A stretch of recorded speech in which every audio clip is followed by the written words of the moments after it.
성경 통독을 하실 때 개역 개정판 성경과 세번역을 함께 읽어보시면 참 좋습니다. 도전드리고 싶습니다. 저희가 계속 읽어왔던 개역 개정판 성경이기에 뭔가 친숙하고 또 그 은혜가 또 넘쳐나기도 하면서 또 세번역 성경을 읽으면 이게 이런 명확한 내용이구나 또 깨닫게 돼서 이 두 개를 같이 읽으면 참 좋은 것 같습니다. 오늘 본문 말씀에도 주님께서 악한 자라고 이렇게 명명하신 것이 악마구나, 사단이구나 이런 것도 알 수 있고, 또 우리가 하나님께 속하였다라고 이야기할 때에도 세상이 사단에게 속해 있다. 우리는 하나님께로부터 태어나서 하나님의 보호하심을 받는다. 이런 명확하게 글이 나와 있는데, 우리가 예수 그리스도를 믿고 주님을 따르게 되면 우리에게 있는 놀라운 특권이자 자격이 뭐냐면, 우리가 주님께서 직접 우리를 지켜주신다라는 것입니다. 우리가 주님을 믿고 따르고 주님을 향한 갈망도 있지만, 그런데 주님께서 우리를 직접 지켜주신다. 그러니까 믿음에 우리로부터 시작되는, 우리로부터 발현되는 그런 발돋움이 있다면 하나님께서 당신으로부터 내려주시는 은혜가 있고 보호하심이 있다라는 것이죠. 그러니까 우리가 항상 믿음에 대해서 생각하고 믿음을 평가할 때 늘 우리의 기준으로 지금 내 마음이 어떤가, 내 기준이 어떤가, 그래서 하나님께서 이 일을 어떻게 하실 것인가에 대해서 풀어가지만, 은혜란, 그리고 하나님과의 관계란, 교제란, 그런 연약함을 뛰어넘어 하나님은 우리를 어떻게 해주시나, 주님은 우리 가운데 어떤 역사를 하시나, 그리고 우리가 그것을 어떻게 신뢰할 것인가, 붙잡을 것인가, 이게 믿음의 굉장히 중요한 측면이라는 것을 보게 됩니다. 우리가 한 번도 무언가를 주님 눈에 보시기에 합당하게 이렇게 완전한 적은 없었기 때문에, 주님이 은혜로 틈을 메워주시고 덮어주셨기 때문에, 그런 의미에서 오늘 본문이 두 가지로 이야기하고 있는 것을 우리가 좀 같이 기도하고 붙잡고 싶습니다. 첫 번째 붙잡게 되고 기도하고 싶은 것은 악한 자가 만지지도 못하게 해달라고 기도하고 싶습니다. 이게 주제이기도 하면서 기도 제목이겠다는 생각을 하게 됐습니다. 18절 말씀을 보니까 하나님께로부터 난 자는 다 범죄하지 아니하는 줄을 아노라. 하나님께로부터 나신 자가 그를 지키심에 악한 자가 그를 만지지도 못하느니라. 이렇게 나와 있습니다. 우리가 주님으로 인해서 누리게 되는 특권 중에 하나가 주님께서 직접 우리를 지켜주시는 것이라고 이렇게 같이 붙잡았는데, 구체적으로는 사단이 우리를 죄로 그리고 연약함에 다시 무너뜨리려고 유혹하고 끊임없이 우리를 옥죄어 누릅니다. 죄를 이길 수 없다고, 이 상황은 결코 돌파할 수 없다고, 나아질 수 없다고, 너는 늘 언제나 그런 식이라고 사단이 우리에게 끊임없이 세상의 식과 방법에 대해서도 이야기합니다. 그렇게 해서는 세상에 성공할 수 없다고, 세상을 살아가는 방식은 보다 더 영악하여져야 되고, 보다 더 자기를 생각해야 하고, 자기 것을 챙기지 않으면 절대로 있을 수 없다라고 그렇게 이야기합니다. 그런데 하나님께서는 그렇게 유혹하고 무너뜨리려고 하는 악한 것에 대해서 우리가 우리 스스로 마음을 열지 않으면, 내가 정말 저것을 원한다, 세상에 저것을 원해서 내가 죄를 지어서라도 그것을 원하고 싶다, 내가 그 세상의 지위를 얻기 위해서 무엇이든 감수하고 싶다, 우리가 죄라는 것을 알면서 그게 우리를 무너뜨릴 거라는 걸 알면서 마음을 열지 않는 한 악한 것으로부터 우리를 지켜주시고, 죄가 우리 가운데 스스로 발현할 수 없도록 하나님께서도 우리를 지켜주시고 보호해 주신다라는 것이죠. 우리가 연약하기 때문에 끊임없이 죄에 무너지는데, 그런데 주님께서는 나도 너를 지키고 있다라고 말씀하시는 거예요. 나도 너를 지키고 있다. 그러니까 우리가 어렵고 힘든 순간 화가 나고 짜증나는 순간에 무엇을 볼 것인가 하는 것을 우리가 보고 알고 깨닫게 돼야 한다는 거예요. 그러면 능히 죄를 이길 수 있다라는 겁니다. 어저께 대구에서 이렇게 아침에 발인 예배를 마치고 올라오는데, 동대구역에서 저희 교회까지 2시간 45분이면 오더라고요. KT, SRT 타고 내려서 지하철 타고, 그리고 여기 버스 타고 와서 교회 앞에 딱 도착하니까 정확하게 2시간 45분 걸리더라고요. 3시간이 걸리지 않고 깜짝 놀랐습니다. 근데 오다가 굉장히 깜짝 놀랄 만한 일을 하나 경험했는데, 지하철 타고 이렇게 오는데 아마 쭉 타시는 분들 중에서 약간 밀리고 밀쳤나 보죠. 갑자기 어떤 아주머니가 그냥 버럭 밀지 말라고 화를 내시는 거예요. 짜증을 막 엄청 내시니까. 그러니까 뒤에 따라오시는 또 다른 아주머니들이 왜 이렇게 짜증을 내고 그러냐고. 그래서 거기서 이제 막 이야기를 하고 서로 이제 막 언어 말로서 배틀이 이제 일어나게 되죠. 밀었다, 밀지 않았다. 왜 밀고 그러냐.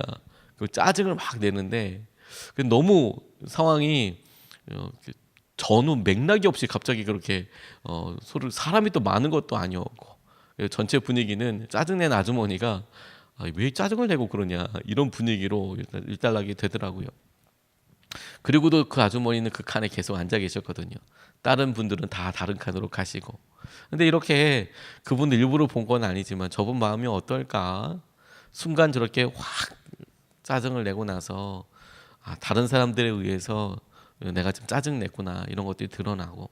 근데 그 마음을 우리가 지키면서 그걸 보면서 나도 저럴 수 있겠다라는 생각이 들었어요. 순간순간 우리가 아주 사소한 일에 넘어지고 우리가 사소한 일에 깨어있지 않으면 그렇게 되겠구나라는 생각이 들더라고요. 하나님께서 우리의 마음을 지키고 계신다라는 것이 우리에게 굉장히 중요한 우리가 스스로 깨우치고 생각해야 될 일이라는 생각이 들었습니다. 지켜주고 계시니까. 엘리야가 자기를 삥삥 둘러싸고 있는 엘리사가 삥삥 둘러싸고 있는 도단의 성 바깥에 있는 이런 군대를 보고 아무런 걱정 염려하지 않았던 것이 그 바깥에 훨씬 더 많은 하나님의 병거, 하나님의 불말들이 지키고 있는 것을 보았기 때문에 하나님께서 지켜주고 계신다는 것을 보았기 때문에 그래서 평안하게 누린 것처럼 하나님께서 나를 지키고 계시지 이걸 보고 아는 게 너무 중요한 것이죠. 역사적으로도 이런 일이 있었답니다. 1967년에 6.1 전쟁이 있었을 때 이스라엘과 아랍이 전쟁을 할 때 일이었답니다. 이 전쟁을 정치적으로 어떻게 볼 것인가의 문제가 아니라 그때 있었던 사람으로서는 설명되지 않은 이런 사건 하나가 있었는데 그게 뭐냐면 이스라엘의 한 병사가 길을 잃어버려서 자기 부대로 복귀하기 위해서 길을 찾고 있었답니다. 사막일 때도 있고 광야도 있고 그러니까 이 낙오병이 어떻게 하면 빨리 다시 본대로 복귀할 수 있을까.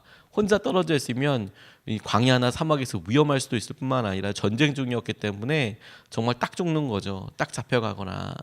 그래서 급하게 찾으려고 하다가 어느 곳에 딱 이르러서 그 아랍 군대랑 이집트 군대랑 맞닥뜨리게 된 거예요.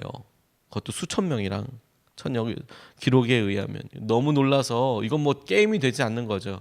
1대 1000 이상이니까 그 말도 안 되는 일이 있는데 갑자기 너무 놀라운 일은 뭐냐면 그 수천 명의 이집트 군사들이 갑자기 이 병사에게 두 손을 두고 항복을 하더라는 거죠. 나타나니까 모두가 다 거기 있는 모두가 다 손을 얹고 항복을 하고 총을 버리고 그런 일이 일어나게 됐답니다. 너무 이상하게 여겨서 그들을 포로로 데리고 갈 때에도 이상하지 않았겠습니까? 혼자서 이 많은 사람들을 포로로 데리고 간다는 것 자체가 이 사람들이 순순히 본인들이 허락하지 않으면 제압할 수 있는 것 아니겠습니까? 총을 아무리 좋은 걸 갖고 있다고 하더라도 총알을 1000발 이상 갖고 다녔을 리도 없고 그리고 그 사람들이 동시에 이걸 상황을 역전하려고 그러면 뭐 당연히 충분히 역전할 수 있는 거리인데 아니 포로 수용소까지 다 잡혀가더라는 거예요. 그러니까 이스라엘 병사가 이상히 여기면서 아무튼 자기 부대로 이 포로들을 데리고 갔습니다. 그리고 포로가 순순히 끌려온 그런 이집트 장교에게 물었다는 거예요. 왜 그랬냐고. 그랬더니 이 사람이 대답하기를 왜 한 명의 병사에게 포로로 다 잡혀왔냐고 했더니 이집트 장교가 이렇게 말했답니다. 저 병사 뒤에 수많은 천사들이 우리를 향해 총을 겨누고 있었습니다. 우린 이스라엘과는 싸울 수 있지만 천사들과는 싸울 준비가 되어 있지 않았습니다. 이렇게 기록을 남겼다는 거예요. 갑자기 수없이 많은 총을 우리에게 겨누고 있는 것을 우리가 보았다. 그래서 항복하게 되었다. 사고의 어떤 일들이 이 사람이 어떻게 증언했는지에 대해서 뭐 또 다른 기록이 없어서 정확하게 모르지만 적어도 우리가 그것이 영적으로 어떤 기분이라는 것은 짐작할 수 있다고 생각이 듭니다. 하나님께서 분위기를 바꿔주시고 이 일에 하나님이 지키고 계시는 것을 알게 해주시고 보게 하여 주시더라. 우리가 그것을 놓고 기도하는 거죠. 하나님, 악한 것이 만지지도 못하게 해주신다고 했는데 우리가 이것에 깨어있고 우리 가운데 연약함에 우리 스스로가 처하기 원하고 그걸 바라고 그렇게 나아가지 않고 깨어있게 해주십시오. 이렇게 기도해야겠다라는 생각이 들었습니다. 두 번째로 붙잡은 것은 무엇이냐면 영적인 것에 깨어있게 해달라고. 우리가 아까도 같이 기도했지만 하나님, 우리가 영적인 일, 중요한 일이 참 많은데 이 일의 배면에 있는 중요한 상황을 보게 하여 달라고. 19절로 20절까지 말씀입니다. 또 아는 것은 우리는 하나님께 속하고 온 세상은 악한 자 안에 처한 것이며, 또 악한 것은 하나님의 아들이 이르러 우리에게 지각을 주사 우리로 참된 자를 알게 하신 것과, 또한 우리가 참된 자 곧 그의 아들 예수 그리스도 안에 있는 것이니 그는 참 하나님이시요 영생이시라. 이렇게 나와 있습니다. 또한 말씀이 계속해서 이 악한 자가 사단이라고 폭로하고 있는데, 세상이 악한 자의 것이며 악한 사단의 것이며, 그리고 세상의 분위기와 권세를 이용해서 주님을 따르는 사람을 억압하려고 하고 있다. 이와 같은 영적인 사실에 눈이 열려 있어야 한다는 것이죠. 세상은 녹록하지 않습니다. 이유가 무엇이냐면 대적인 사단이 이 모든 일을 지배하려고 간섭하려고 하고 있기 때문에 그렇습니다. 그러니까 막연하게 우리가 좋아질 거야, 왜 좋아지지 않을까, 좋아지지 않는 게 정상이 아니라 더 나빠졌다면 세상은 그런 거지, 성경에 쓰여 있지, 세상은 점점 좋아지는 것이 아니라 분명히 더 나빠질 거라고. 그러나 그게 끝이 아니고 그렇게 나빠지고 악해지는 세상 끝이 곧 오게 되어서 주님께서 이야기하신 대로 하나님의 나라가 임하고 주님께서 말씀하신 재림의 때가 오게 될 것이다. 우리가 믿는 믿음의 핵심은 그것입니다. 세상이 좋아질 것이다가 아니라 세상은 악하지만 주님께서 오셔서 이 모든 일들을 일거에 다 회복하여 주시더라. 그리고 그것과 관련되어 있는 여러 영적인 상황들에 대하여 우리가 안심해야 될 기준이 다른 거죠. 오늘도 우리가 어렵다면 주님 안에서 제대로 일어나고 있는 거구나. 그러니까 우리가 더 주님을 붙잡고 이 일에 영적으로 열려있게 해주십시오. 깨어있게 해주십시오. 우리의 일들 가운데 오늘 말씀이 주목하고 계시는 게 뭐냐면, 가장 놀라운 일이 무엇인지 아냐. 주님께서 지각을 주어서, 세번역 성경에는 이해력을 주셔서 그분이 생명의 주인이신 것을, 하나님의 아들이신 것을 깨닫게 해주셨다. 자각하게 해주셨다. 그게 하나님께서, 주님께서 하신 일이다. 근데 똑같이 주님, 우리의 이런 상황, 회사에서나 직장에서나 재정 앞에서나 하나님 이런 시선을 통해서 우리가 이것이 영적으로 중요한 일인 것을 깨닫게 해주십시오. 알게 해주십시오. 그게 우리 삶의 놀라운 변화로, 그리고 또 다른 걸음으로 순종할 수 있게 되겠다. 이렇게 붙잡게 되었습니다. 우리나라 초기에 우리나라를 누르고 있었던 악한 영들이 있었습니다. 그 영들이 이 땅에 오는 많은 선교사님들의 일들 중에서 진짜 두려워하고 무서워했던 것이 무엇이냐면, 제네럴 셔머너가 끌고 온 군대가 아니고 이방의 당시에 외세라고 이야기했던 러시아나 미국이나 중국이나 일본이나 외세의 힘과 이런 것들에 대해서 무서워했던 게 아니고, 그들 가운데 섞여 있었던, 성경을 들고 열정에 불타고 있었던 토마스 선교사님 같은 분들을 두려워하고 있는 것이, 군대가 두려웠던 게 아니라 영적인 사실에 대해서 사단은 끊임없이 주목하고 있어요. 왜? 주님께서 말씀하시기를 악한 자가 지키는 성이, 그 대문이 지키지 못할 것이다 라고 말씀하고 계시거든요. 음부의 권세가 결코 견딜 수 없을 거라고 이야기하고 있으니까, 믿음의 사람을 통해서 주님께서 이 땅에 온전히 주의 나라가 올 때까지 일하실 것을 말씀하셨으니까. 정릉교회에서 사역할 때 교회 앞에 영적인 전쟁이, 영적인 싸움이 시작되어서 제 삶에 아주 중요한 변화를 겪게 된 적이 있었습니다. 교회가 오래된 교회이고 수십 년 되다 보니까 전통적인 교회들이 그 교회에서 3대, 4대 이렇게 신앙생활을 하다 보니까 아무래도 다 알고 친밀하고 이런 것들은 탁월하지만, 반면에 교회가 변화된다거나 이런 일들은 좀 쉽지 않고, 또 워낙 오래되다 보니까 지역 주민들과도 그렇게 많이 어렵지 않게 되어 있는데, 참 기가 막힌 것은 뭐냐면 교회 바로 앞에 점집이 하나 들어오게 된 거예요. 이건 완전 선전포고인 거죠. 교회 앞에 솥대를 세우고 깃대를 세우고 깃발 세우고, 그리고 밤마다 이제 굿을 하는 거예요. 당당당당당당 이렇게 지응을 치고 이러면서 그렇게 들어온 거예요. 깜짝 놀랐습니다. 교회에서도 깜짝 놀라고, 그렇다고 해서 이미 들어왔는데, 들어오기 전에는 뭐 어떻게 한다고 하지만 이미 들어와서 깃발 꼽았는데 가서 이 주인한테 이걸 빼라 마라 이렇게 할 수도 없고 기도하기 시작한 것이죠. 가만히 움직이지 않는 교회에 웬걸 갑자기 그 하나 들어오니까 교회에 마음이 이제 바뀌어지게 되는 거죠. 이거 기도해야 되는 상황인 거구나. 명확하게 보이니까. 제게도 그 집 참 희한하다. 어떻게 교회 앞에 이렇게 할 수 있나. 새로 이렇게 생겨서 들어오나. 일부러 이렇게 들어올 수 있나 생각이 들었는데도 기도하면서만 있는데 한 번은 제자 훈련 인도하고 있는데 비명소리 같은 게 들리는 거예요. 그럼 뭐 비명소리가 들리면 신고가 들어가고 119나 뭐 이렇게 출발해야 될 텐데 그런 건 아니고 그냥 비명소리가 들리는 것 같은 거예요. 그런데 그렇게 한번 듣고 나니까 교회 안에 사무실에 업무를 보고 제자 훈련 마치고 청년들 다 보내고 늦게까지 남아서 뭐 설교 준비하고 이렇게 돌아가려고 하는데 그 이상한 소리가 귀에서 떠나지가 않는 거예요. 너무 무섭더라고요. 군대도 갔다 오고 결혼도 하고 자녀도 있는데 갑자기 두려움이 엄습하니까 이 뭐 어떻게 움직이지를 못하겠더라고요. 교회 사무실이 당시 그 교회가 식당을 통과해서 교회 깊숙한 곳에 이렇게 있었는데 그런데 집에 가기 위해서 나와야 하는데 교회 아닌데도 못 나오겠는 거예요. 무서워서. 전 정말 그런 일은 또 경험을 처음 해봤습니다. 그날 제자훈련 주조가 영적 전쟁에서 승리하라였거든요. 영적 전쟁에서 승리하라. 그날 주제가 11단원이었습니다. 그래서 청년들이랑 같이 나누고 영적 전쟁이 승리하라 이렇게 제자훈련 나누고 그렇게 기도하고 끝났는데 그 순간에 이게 뭐 그 중간에 전화할 때 비명 소리 들리고 그러니까 와 정말 당황스럽더라고요. 교회 아닌데 제가 여기서 저까지를 못 걸어간다고 생각을 해보세요. 너무 당황스럽죠. 결국에는 집에다가 전화했습니다. 집사람한테 전화해서 중보기도 부탁하고 이게 무슨 뭐 단기 선교도 아니고 교회에서 집까지 나가는데 교회 건물을 나가는데 전화해서 기도해 달라고. 그리고 간신히 뛰다시피 해서 교회를 빠져나왔어요. 지금 생각해보면 참 무섭고 그러지만 영적 전쟁에 대해서 그렇구나. 갑자기 마음이 압도되게 바뀔 수 있구나. 교회에서도 그럴 수 있는 거구나.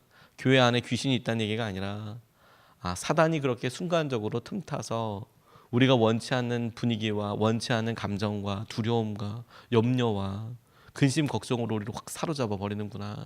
한번 그렇게 되면 이걸 빠져나오는데 주위에 있는 사람의 도움도 필요하고 특단의 결단이 필요할 수도 있겠구나. 아무 일도 아닌데 평소 때 그냥 그렇게 하던 일이고 이건 뭐 지금 생각해봐도 정말 아무 일도 아닌데 뭐가 중간에 있는 것도 아니고 불 끄고 나가는 건데 그거 안 되더라고요. 그런데 가만히 이런 마음으로 시선으로 우리의 삶을 다시 한번 조망해 보면 다시 한번 그 시선으로 우리의 삶의 면면들을 다시 한번 살펴보면 우리의 삶에 의외로 그런 부분들이 많습니다. 징크스라고도 하기도 하고 이렇게 하면 늘 안 돼라고도 이야기하고 우리 자녀들에 대해서 갖고 있는 것들이나 우리가 재정에 대해서 쓰고 있는 것들이나 보면 알게 모르게 우리는 합리적으로 생각하고 있다고 하지만 그 배면에 있는 분위기에 압도되어서 그렇게 했던 경험에 휩싸여서 그렇게 하고 있는 경우들이 너무너무 많은 거예요. 너무너무 많은 거예요. 오히려 그런 두려움에 익숙해서 두려움을 피하는 방법에만 그냥 급급해 여기까지 오게 된 경우들도 있더라는 거죠. 싸워보려고 하지 않고 주님께서 우리 가운데 오셔서 시선을 열어서 주님을 알아보게 하여 주셨다면 주님 우리의 삶을 다시 보고 그리고 더 깊숙이 보고 주님이 약속하신 말씀대로 그게 그렇게 되어지고 있는지 사라지고 있는지를 우리가 다시 물어서 주님의 뜻대로 살게 해주십시오. 주님의 마음대로 우리가 그 시선을 맞추고 살게 하여 주십시오. 이것이 주님께서 행하시는 것들인 것을 우리가 보게 하여 주십시오. 영적인 것에 깨어있게 해달라고 이렇게 우리 좀 같이 기도하고 싶습니다. 오늘 두 가지 말씀을 같이 나눴습니다. 하나는 악한 자가 만지지도 못하게 해달라고. 하나님 우리가 마음을 절대로 악한 것에 열지 않겠습니다. 세상의 시기에 열지 않겠습니다. 죄에 대하여 유혹에 대하여 하나님 우리가 악한 자가 만지지도 못하도록 우리를 지켜주시고 붙잡아 주십시오. 두 번째 주님 눈이 좀 열리게 해주십시오. 그래서 오늘도 똑같은 두려움이 아니라 주님께서 주시는 은혜를 깨달아서 담대하게 해주십시오. 이렇게 두 가지 나눴는데 첫 번째로 우리가 두 번 나눠서 기도할 때 이렇게 기도하고 싶습니다. 말씀 그대로 약속 그대로 첫 번째 악한 자가 만지도 못하게 하셨다라는 말씀을 의지해서 첫 번째로 이렇게 기도하겠습니다. 오늘도 악한 자가 만지지도 못하게 해주십시오. 오늘도 우리가 유혹 가운데 이기게 해주십시오. 오늘 말씀이 분명히 주님께로 난 사람은 다 범죄하지 아니하는 줄을 아노라. 하나님께로부터 나신 자가 그를 지키심에 악한 자가 만지지도 못하겠다라고 말씀하신 이 말씀에 의지하여서 우리를 지켜주십시오. 오늘도 악한 자가 만지지도 못하도록 우리의 삶을 지켜주십시오. 이 시간에 우리 같이 기도하시겠습니다.